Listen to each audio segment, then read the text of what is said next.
Bali merupakan nama yang mungkin tidak asing lagi bagi sebagian besar masyarakat di dunia. Pulau Bali yang adalah salah satu pulau dari 17.000 lebih kepulauan yang ada di Indonesia menjadi wisata yang paling populer dan ramai dikunjungi sampai sekarang. Bali yang sangat terkenal dengan keindahan alam, musik tradisional, ukiran, lukisan, kerajinan kulit, dan pengerjaan logam membuat kota ini menjadi salah satu destinasi berlibur bagi orang banyak. Tak hanya itu, kebudayaan dan ritual upacara yang ada di Bali juga menjadi salah satu faktor ketertarikan orang untuk berkunjung, karena dianggap budaya Bali ini memiliki ciri khas yang sangat unik. Beberapa budaya di Bali yang pasti sering kita dengar adalah upacara ngaben, tradisi mekotek, tradisi barong, dan masih banyak lainnya. 95% bagian besar masyarakat Bali yang beragama Hindu membuat Bali menjadi kota yang sangat menjunjung kebudayaan mereka dengan menjalankan berbagai macam budaya yang diwariskan dari dahulu dan masih dilestarikan hingga masa sekarang.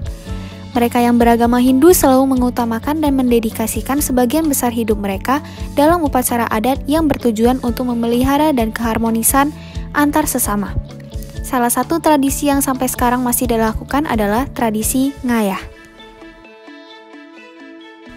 Ngayah adalah kewajiban sosial masyarakat Bali sebagai penerapan ajaran karma marga yang dilaksanakan secara gotong royong dengan hati yang tulus dan ikhlas.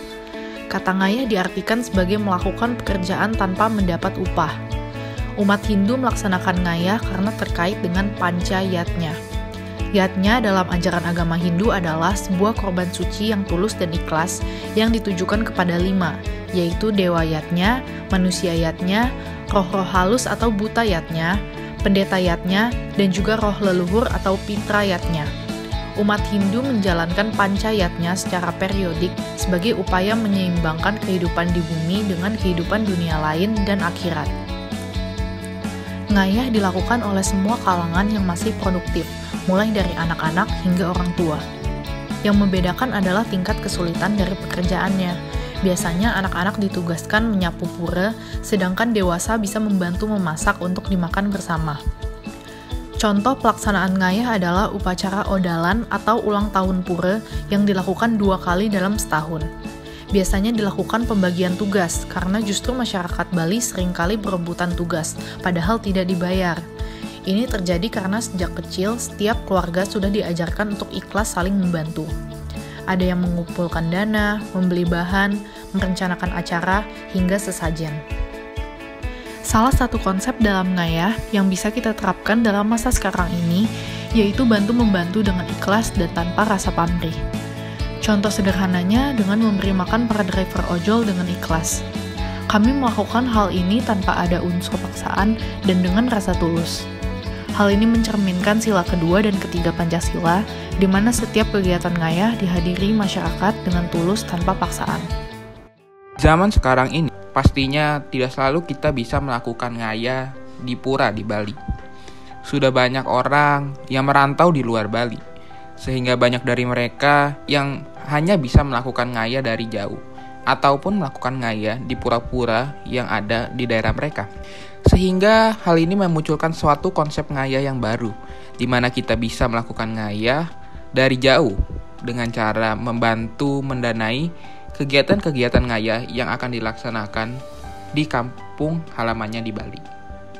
Tradisi ngayah mengajarkan berbagai dampak positif untuk kehidupan kita, di mana terdapat berbagai value.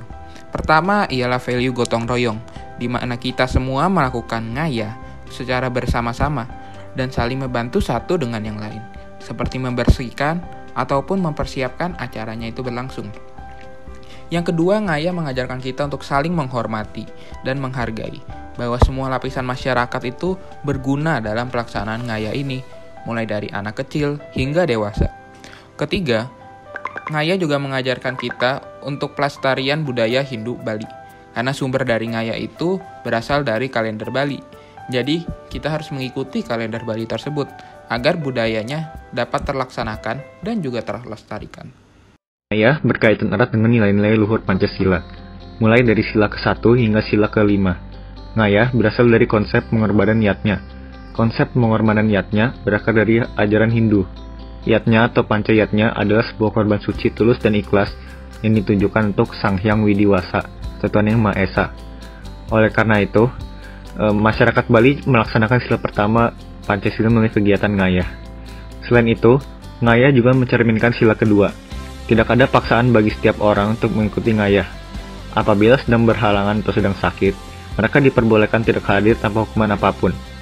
Ngayah juga mencerminkan sila ketiga Persatuan Indonesia, di mana masyarakat saling tolong-menolong satu sama lain dalam menciptakan gotong royong yang berujung pada kebersamaan. Melalui kebersamaan tersebut, pada akhirnya tercipta kesatuan dalam masyarakat. Selain itu, ngayah juga mencerminkan sila keempat, di mana para anggota banjar atau desa selalu berdiskusi dan bermusyawarah terlebih dahulu sebelum melaksanakan ngayah. Biasanya dalam bentuk kesepakatan tidak tertulis yang disebut awik-awik.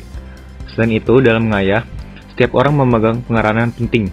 Tidak ada orang yang tidak penting dalam kegiatan ngayah. Tidak ada pemisah antara laki-laki atau perempuan, dan juga anak kecil hingga lanjut usia.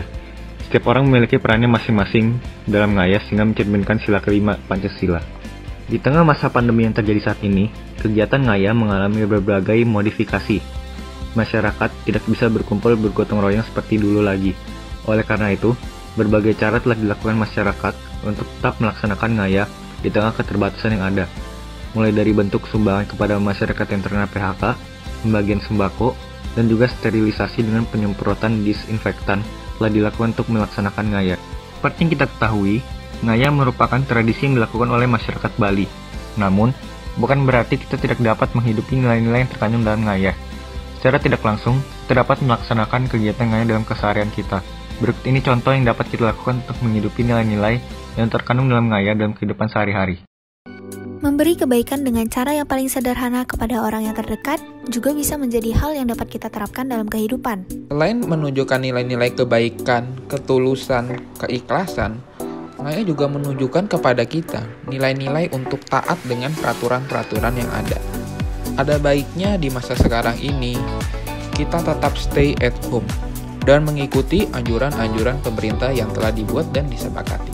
Namun pada akhirnya, saya memilih untuk mengikuti anjuran pemerintah karena kesadaran diri saya. Saya memilih untuk mengisi hari-hari saya di rumah dengan bermain piano. Saya pun menghabiskan waktu untuk mengerjakan tugas-tugas yang ada agar tidak menumpuk di akhir-akhir, seperti mengedit video, membuat tugas, dan lainnya. Saya pun juga mengisi waktu luang saya dengan bermain PlayStation. Hal inilah yang membuat saya tidak bosan dan menjadi hiburan saya selama stay at home.